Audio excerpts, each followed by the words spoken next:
Bonjour à toutes et à tous.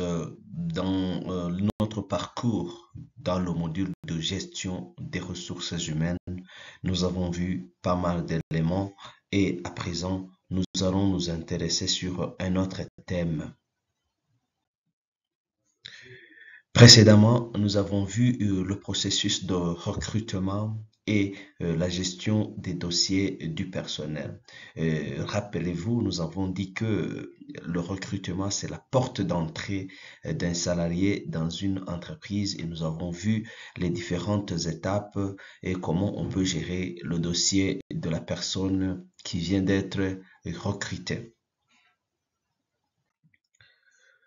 Dans la présente présentation, nous allons nous intéresser à la gestion administrative.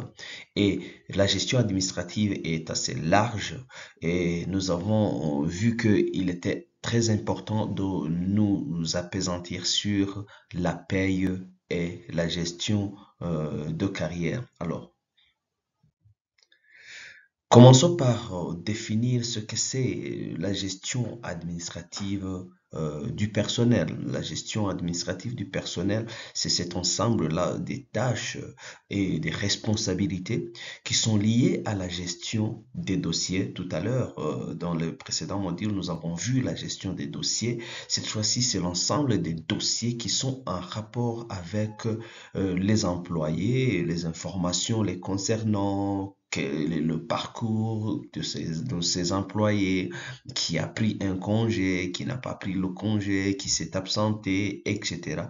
Toutes ces informations en rapport avec la vie, la situation professionnelle d'un salarié sont gérées au niveau du service et ressources humaines, d'où on parle de la fonction ressources humaines.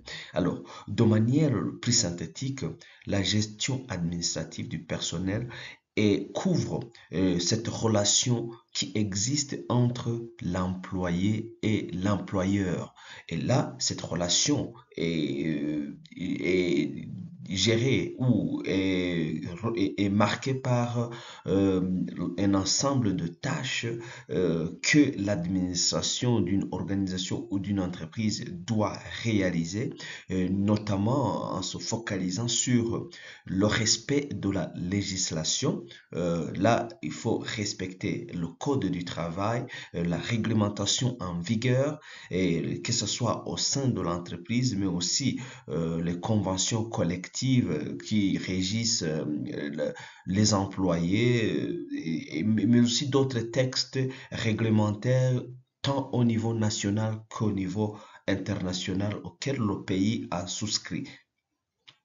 Et ces tâches-là et responsabilités de gestion des dossiers et des informations impliquent aussi la gestion des contrats de travail. Alors, vous avez vu dans le recrutement, après avoir recruté une personne, un salarié, il faut qu'il y ait un contrat qui lie l'employé à l'employeur. Les termes de contrat sont définis, les clauses de contrat sont identifiées pour que il y ait une clarté, une clarification de ce qui doit être fait, ce qui est attendu du salarié et ce qui doit être fait par l'employeur au profit de l'employé. Et tout ça, c'est précisé dans le contrat. Et les contrats aussi, il faut savoir que il doit respecter la législation en vigueur.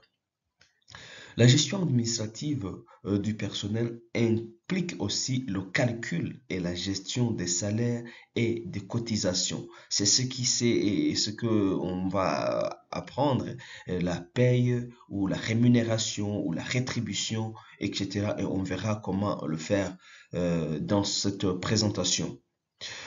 La gestion administrative du personnel, c'est aussi la gestion des absences. Vous savez, il y a des cas d'absence, le fameux absentéisme, mais aussi la gestion des présences. Vous savez, il y a des personnes qui peuvent être présentes sur le lieu de travail sans être présentes. Alors là, on parlera d'absentéisme, on parlera aussi de présentéisme, etc. Et la gestion administrative du personnel prend aussi la gestion de carrière, la gestion de la carrière d'un salarié.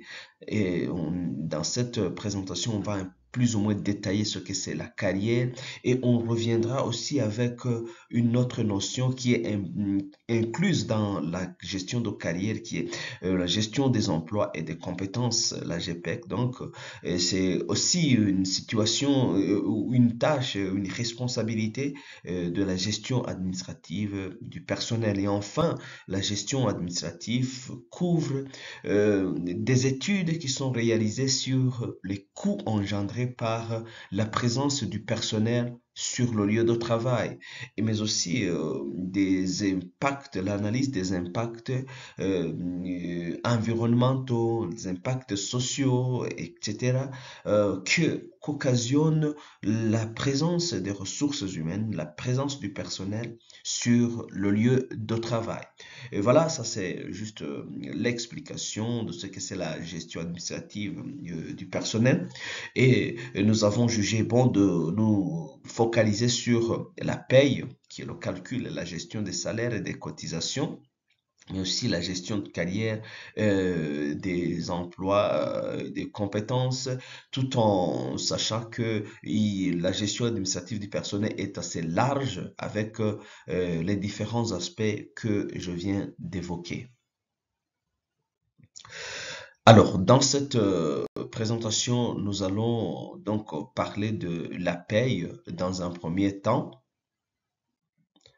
et nous allons parler de la gestion de carrière dans un deuxième temps. À tout de suite.